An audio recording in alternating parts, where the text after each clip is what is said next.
భాస్కరయ్య గారు చాలా అత్యంత గొప్ప ప్రశ్నతో ఈ కార్యక్రమాన్ని ప్రారంభించినారు. విద్యకు సంబంధించి గత ప్రభుత్వాలు సీతకన్ను వేశాయి. చాలా స్కూళ్ళలో సౌకర్యాలు లేవు, స్కూళ్ళ మూసివేత కార్యక్రమాలు, అలాగే ఉపాధ్యాయులను ఉత్పత్తి చేయాల్సినటువంటి కేంద్రాల్లో కూడా ఉపాధ్యాయులు లేనటువంటి పరిస్థితి అనే ఒక కీలకమైన అంశాలు ప్రస్తావిస్తూ మరి తెలంగాణ రాజ్యాధికార పార్టీ ఈ అంశాల పట్ల వారికి ఉన్న ఆలోచన ఏంది, వాళ్ళు ఏం చేస్తారు? క్వశ్చన్ ఇదే కదా సార్? Right sir. విద్య మొత్తం భారతదేశంలో ఉన్నటువంటి నిరక్షరాస్యుల సంఖ్య ఎంతనో ప్రపంచంలోని 80 దేశాల జనాభా అంత.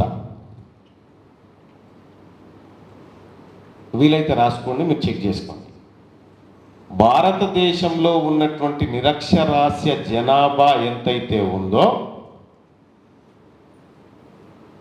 ప్రపంచంలోని 80 దేశాల జనాభాతోని సమానం.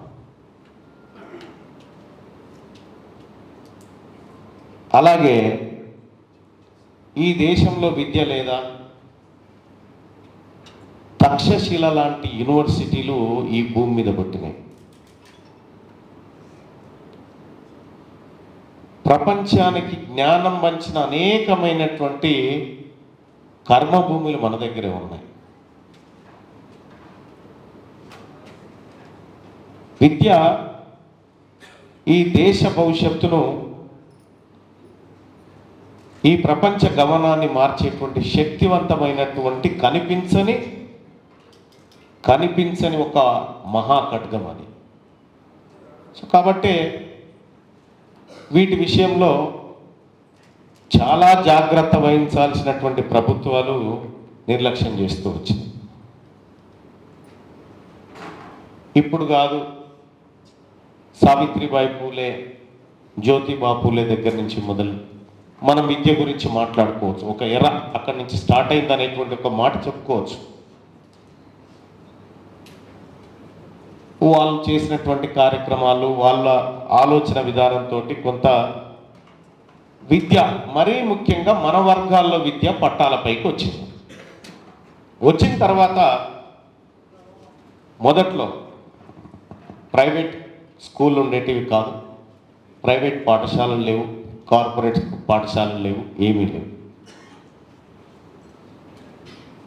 గత 30 ఏళ్ళుగా సీతకన్ను వేశాయని చెప్తా ఉన్నారు చాలా ప్రభుత్వాలు. స్వాతంత్రం వచ్చినప్పటి నుంచి అది సీతకన్నులోనే ఉంది విద్య. మనకు చదువుకోవాలన్న కోరిక పుట్టినప్పుడు పాఠశాలలు లేవు. మన వర్గాల వారికి చదువుకోవాలన్న కోరిక పుట్టినప్పుడు పాఠశాలలు లేవు. ఒకప్పుడు మహబూబ్ నగర్లో ఉన్న గవర్నమెంట్ జూనియర్ కాలేజీలో సీట్ రావాలంటే first list, second list, third list ఇట్లా చూసుకోవాల్సినటువంటి పరిస్థితి ఉంది. కానీ ఇవాళ పరిస్థితి మారిపోయింది. ప్రభుత్వ కాలేజీల్లో చదివితే అదొక అత్యంత నామూషైన వ్యవహారంగా, అసలు అక్కడ ఎవరు చదవకూడని ప్లేస్గా, అక్కడ అసలు దాని వైపు కన్నెత్తి చూడనటువంటి వ్యవస్థగా దాన్ని మార్చేసిరి పాలకులు. ఇక్కడ కరెక్ట్గా 20 సంవత్సరాల వెనక్కి పోదాం ఒకసారి. 20 సంవత్సరాల వెనక్కి పోతే మనకు అసలైన, కొద్దిగా మీ ఫోన్లు సైలెంట్లో పెట్టండి, ఎవరెవరు ఫోన్లు సైలెంట్లో పెట్టండి బాయ్ సాబ్. ఎవరన్నా రింగింగ్లో పెట్టుకోవాలనుకుంటే జరా బయటికి పోయి మాట్లాడుకుంటాం. 20 సంవత్సరాల క్రిందికి పోతే వైఎస్ రాజశేఖర్ రెడ్డి అని ఒక వ్యక్తి ముఖ్యమంత్రిగా తన ప్రయాణాన్ని ప్రారంభించారు. అంతకంటే ముందు కూడా ఒక చంద్రబాబు నాయుడు గారని ఆయన ముఖ్యమంత్రిగా ఉన్నాడు 1999. వాళ్ళిద్దరి తో వేసినటువంటి ఒక దోపిడీ పునాది విత్తనం ఇవాళ ఈ తెలంగాణ ప్రాంతంలో విద్యా మహాదోపిడి కార్యక్రమానికి నాందై కూర్చుంది. మరి ముఖ్యంగా రాజశేఖర రెడ్డి పీరియడ్లో చంద్రబాబు నాయుడు గారు అధికారంలో ఉన్నప్పుడేమో రత్తయ్య కాలేజ్ అని, శ్రీ చైతన్య అని, ఇట్లా కమ్మ సామ్రాజ్యానికి సంబంధించినటువంటి విద్యా వ్యవస్థలు ప్రారంభమైనాయి. చంద్రబాబు నాయుడు కాలం అయిపోగానే రాజశేఖర రెడ్డి వచ్చిన తర్వాత అప్పుడు ఈ వర్గాల నుంచి, రెడ్డి వర్గాల నుంచి కాలేజీలు, స్కూళ్ళు ప్రారంభమైనాయి. మరీ ముఖ్యంగా చూస్తే రాజశేఖర రెడ్డి పీరియడ్లో అమ్మా ఇప్పుడు ఎంత తల్లి, ఇప్పుడు ఎందుకు ఆ డిస్టర్బెన్స్, తర్వాత మాది మేము తీసుకుంటాం లేదా, సౌండ్ చేయకండి. రాజశేఖర రెడ్డి వచ్చిన తర్వాత మన పిల్లలకు ఒక గొప్ప పథకాన్ని తీసుకొచ్చింది. ఏంటది? ఫీజు రియంబర్స్మెంట్ పథకం. నిజంగా ఫీజు రియంబర్స్మెంట్ పథకం ద్వారా మన పిల్లలు గొప్ప చదువులు చదువుకోగలిగారా? లేదు. దానికి కారణం ఏంది? ఫీజు రియంబర్స్మెంట్ అనేటువంటి పథకం ఏంది? ఈ ప్రభుత్వ ఖజానాలో ఉన్న డబ్బును ఇక్కడున్నటువంటి అమాయకుడికి చూపించి ఇంకొక రెడ్డి గారి బ్యాంకు కాలేజీ ఖాతాలో జమ చేసే కార్యక్రమం. దయచేసి అర్థం చేసుకోండి. అంటే ఆ పీరియడ్లో విపరీతమైన ఇంజనీరింగ్ కాలేజీలు పుట్టినాయి. మీరు చూడొచ్చు, మ్యాక్సిమం 100 అబోవ్ ఇంజనీరింగ్ కాలేజీలు రెడ్డి సామాజిక వర్గం నుంచి పుట్టినాయి. మరి ఆ కాలేజీలు దిగ్విజయంగా నడవాలి కదా. నడవడం కోసం, ఆ కాలేజీలకు ఇంధనం కోసం పుట్టింది ఫీజు రియంబర్స్మెంట్ పథకం తప్ప మన బతుకులు మార్చడానికి కాదు. ఇది అయిపోయిన తర్వాత ఇంజనీరింగ్ ఈ వ్యవస్థ అయిపోయిన తర్వాత మెడికల్ కాలేజీలు మళ్ళీ వాళ్ళ చేతుల్లోకి వచ్చేసినాయి. ఇంజనీరింగ్ కాలేజీలు, కార్పొరేట్ విద్యా వ్యవస్థ గుప్పిట్లో ఉంది. తర్వాత కేసీఆర్ వచ్చిన తర్వాత ఓ కార్యక్రమాన్ని తీసుకున్న ఆయన. అప్పటికి ఇంజనీరింగ్ కాలేజీలలో ఎవరు చేరకుండా అయిపోయింది. ఎందుకంటే ఫ్యాకల్టీ లేదు, ఏమీ లేదు, అంత అస్తవ్యస్తంగా ఉన్న, చేరకుండా అయిపోయిన తర్వాత ఈ 1000 కాలేజీలు కట్టిన వాళ్ళ బిల్డింగులు ఖాళీగా ఉన్నాయి కదా. మరి ఎట్లా అంటే ఈ ప్రజలకు ఇంకొక స్కీమ్ పెడదామని పెట్టి, ఏంది? గురుకులాలు. మీ బీసీ గురుకులాలు తీసుకొస్తా ఉన్నాం, మీ మైనారిటీ గురుకులాలు తీసుకొస్తా ఉన్నాం అని చెప్పి మనకు గురుకులాలు పెట్టి ఆ ఖాళీగా ఉన్న ఇంజనీరింగ్ కాలేజీలను రెంట్లకు తీసుకొని రెంట్లు ఇచ్చుడు పెట్టింది. వాళ్ళకు రెంట్లు ఇవ్వడం స్టార్ట్ చేసారు. ఆ తర్వాత ఏం జరిగింది? ప్రభుత్వం సొంత భవనాలు కట్టాల్సినటువంటి ప్రభుత్వం సొంత భవనాలు కట్టకుండా నేరుగా ప్రజాధనాన్ని తీసుకుపోయి మళ్ళీ వాళ్ళ అకౌంట్లో జమ చేసే కార్యక్రమం. మన పాలమూరు భాషలో చెప్పాలంటే పేరు పెరుమాళ్ళది, ఆరగింపు అయ్యగారులది. పేరేమో దేవుంది, బీసీల పేరు ఫీజు రియంబర్స్మెంట్, ఎస్సీ ఎస్టీలదని. కానీ ఈ పథకం చుట్టూ తిరుగుతూ వాళ్ళ ఖజానాలో జమ చేసుకునేటువంటి కార్యక్రమం. ఇట్లా విద్యా వ్యవస్థ పైన ఈ ప్రభుత్వాలు సీతకన్ను కాదు, ఒక భయంకరమైన కుట్రని తయారు చేసినాయి. నేను ఢిల్లీలో ఉన్నటువంటి పాఠశాలలని నేను సందర్శించిన, ప్రభుత్వ పాఠశాలలు. అక్కడ విధానం ఎట్లా ఉంది, ఇక్కడ ఏముండాలి అనేటువంటి అంశంలో చూసిన. అలాగే ఫిన్లాండ్లో విద్యా విధానం ఎట్లా ఉంటుంది అనేది పరిశీలించిన. వాళ్ళు నెంబర్ 1 ఉంటుంది ఫిన్లాండ్ ఎడ్యుకేషన్ సిస్టమ్.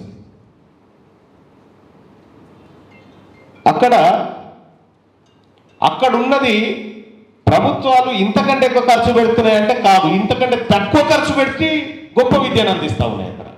అంటే ఇక్కడ డబ్బును పేద వర్గాల పేరు మీద పెద్ద వర్గాలు దోచుకోవడానికి వాడుతున్న స్కీమ్లే ఇవన్నీ. కాబట్టి మొత్తం ఎంటైర్ భారతదేశంలోనే విద్య కోసం అత్యంత తక్కువగా బడ్జెట్ను ఖర్చు పెడుతున్న రాష్ట్రం తెలంగాణ రాష్ట్రం. ఎంటైర్ భారతదేశంలోనే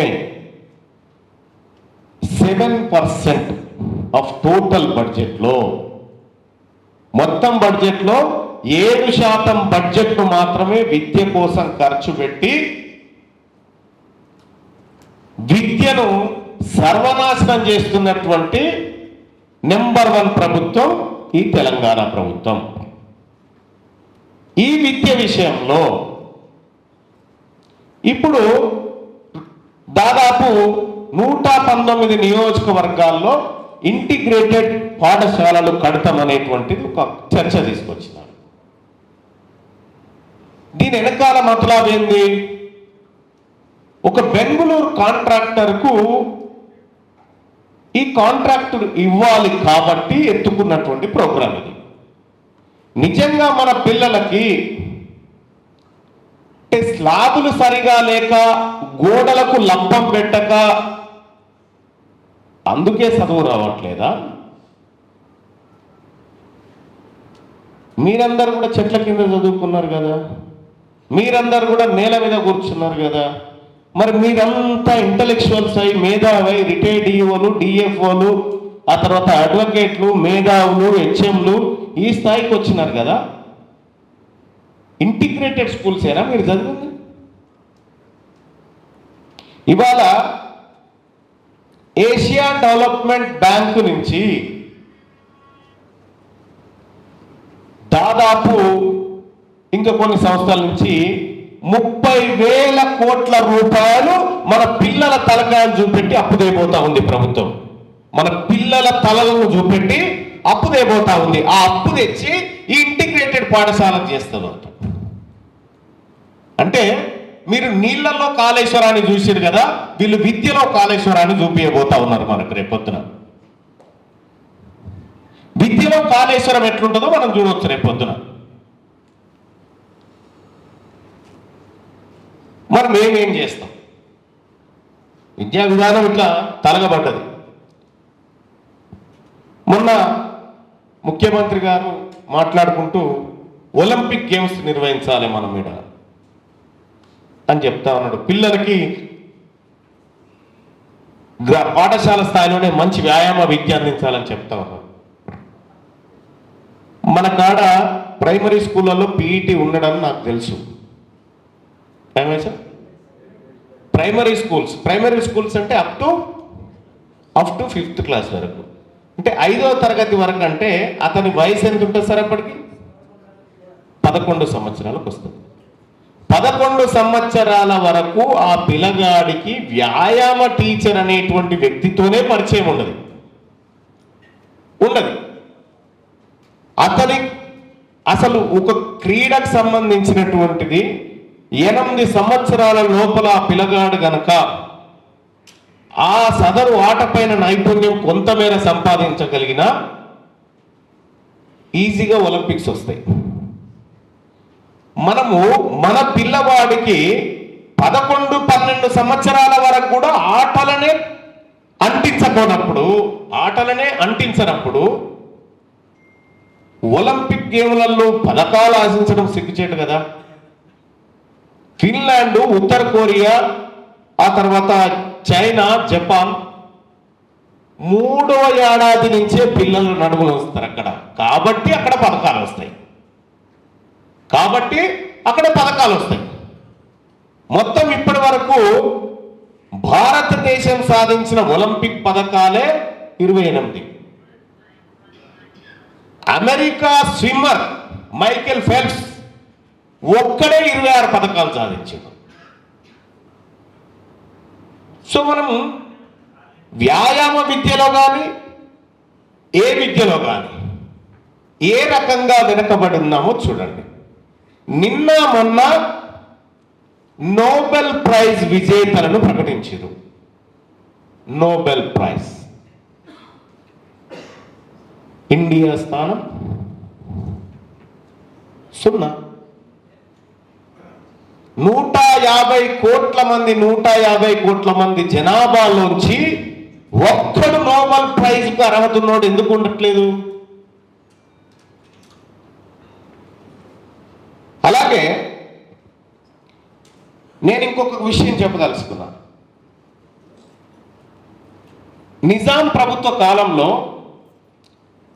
నిజాం ఉన్న కాలంలో బేగంపేటలోని ఆసుపత్రిలో ఒక రీసెర్చ్ స్కాలర్ మలేరియా సంగతి ఏందో తేల్చిండు. ప్రపంచానికి మలేరియా గుట్టురట్టును చేసిండు. ఇప్పుడు రీసెర్చ్ కూడా డబ్బులు లేవు. రీసెర్చ్ అంటే కాపీ పేస్ట్ లాగా ఏదో నువ్వు రాసుకరా, నేను చేసేస్తా, నీకు అవార్డు అయిపోతుంది అనేటువంటి మాట. ఈ రకంగా విద్యా వ్యవస్థ అంతా చిన్నాభిన్నమైపోయింది. తెలంగాణ రాజ్యాధికార పార్టీ భాస్కరయ్య గారికి ఇస్తున్నటువంటి మాట, మీ ద్వారా సమాజానికి చెప్తున్నటువంటి మాట, రేపటి బీసీ ప్రభుత్వం, తెలంగాణ రాజ్యాధికార పార్టీ ఆధ్వర్యంలో ఏర్పడే ప్రభుత్వం తన బడ్జెట్లో విద్య కోసం కేటాయించేటువంటి బడ్జెట్ ఈ భారతదేశంలో ఏ రాష్ట్రం కేటాయించినటువంటి బడ్జెట్కు 20% బడ్జెట్ తగ్గకుండా కేటాయిస్తామని తెలియజేస్తా ఉన్నారు. ఇది మాకున్నటువంటి ఆలోచన విద్య పట్ల. అలాగే 2009 right to education act, right to education act ద్వారా అనేకమైనటువంటి అంశాలను కేంద్ర ప్రభుత్వం పార్లమెంట్ చట్టం ద్వారా తీసుకొచ్చింది.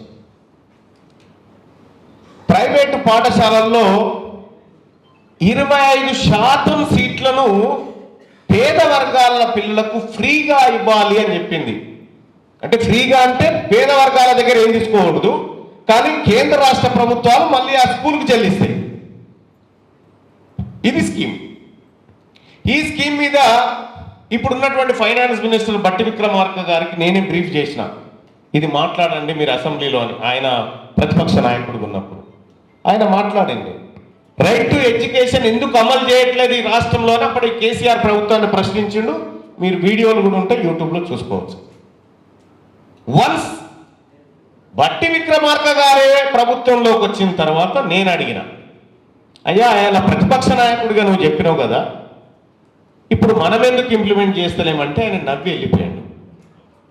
అంటే ప్రభుత్వాలను కంట్రోల్ చేస్తూ ఉన్నాయి, శ్రీ చైతన్య నారాయణ ఈ కార్పొరేట్ వ్యవస్థను కంట్రోల్ చేస్తూ ఉన్నాయి. కాబట్టి ఈ శ్రీ చైతన్య నారాయణల తోకలు కట్ చేయడమే మా లక్ష్యం. ఉచిత నాణ్యమైన విద్య కార్పొరేట్ స్థాయిలో పేదలకు ఫ్రీగా అందించబోతుంది తెలంగాణ రాజ్యాధికార పార్టీ. మరీ ముఖ్యంగా తెలంగాణ రాజ్యాధికార పార్టీ విద్య విషయంలో అత్యంత పారదర్శకంగా విద్యా ప్రమాణాలను ప్రతి రంగంలో ఇనుమడింపజేస్తాం. అది రాజకీయ రంగంలో కూడా. మొన్న ముఖ్యమంత్రి గారు ఒక మాట మాట్లాడుకుంటూ భారత cricketer Mohammed Siraj inter fail అయిండు, అయినా నిబంధనలు మార్చి ఆయనకు డిఎస్పీ పదవి ఇచ్చినాం, డిఎస్పీ ఉద్యోగం ఇచ్చినామని చెప్తా ఉన్నాడు. ఎవరు? రేవంత్ రెడ్డి గారు. ఆయన ఎందుకంటే మహమ్మద్ సిరాజ్ అనేట ఆయన మన బీసీ వర్గాల బిడ్డ కాబట్టి చాలా సింపుల్గా అతను ఇంటర్ ఫెయిల్ అయినా కూడా మేము చేసేసినామని చెప్పిండు. ఇదే అసెంబ్లీలో ఇంటర్ పాస్ కాని వాళ్ళు 40 మంది ఉన్నారు ఎమ్మెల్యేలు. ఇదే అసెంబ్లీలో ఇప్పుడు ఇంటర్ పాస్ కాని వాళ్ళు 40 మంది ఉన్నారు. నా దగ్గర లెక్క ఉంది. ఇంటర్ పాస్ కానోని ఎమ్మెల్యే చేశాడు మాత్రం చెప్తలేడు. ఎందుకు చెప్తలేడు? వాళ్ళ వర్గాల నాయకులు కాబట్టి వాళ్ళు. వాళ్ళు వాళ్ళ వర్గాల నాయకులు కాబట్టి ఆ మాట చెప్పడు. సో కాబట్టి రాజకీయాల్లో కూడా మేధావి వర్గం పరిపాలన జరగాలి, వారి ఆలోచన ప్రకారం జరగాలి. అప్పుడే విద్యా వ్యవస్థ ఉంటుంది. రేపొద్దున తెలంగాణ రాజ్యాధికార పార్టీ చేయబోతున్న బృహత్తర కార్యక్రమం ఏంటంటే విద్య విషయంలో లోకల్ బాడీ ఎన్నికలు వస్తూ ఉన్నాయి.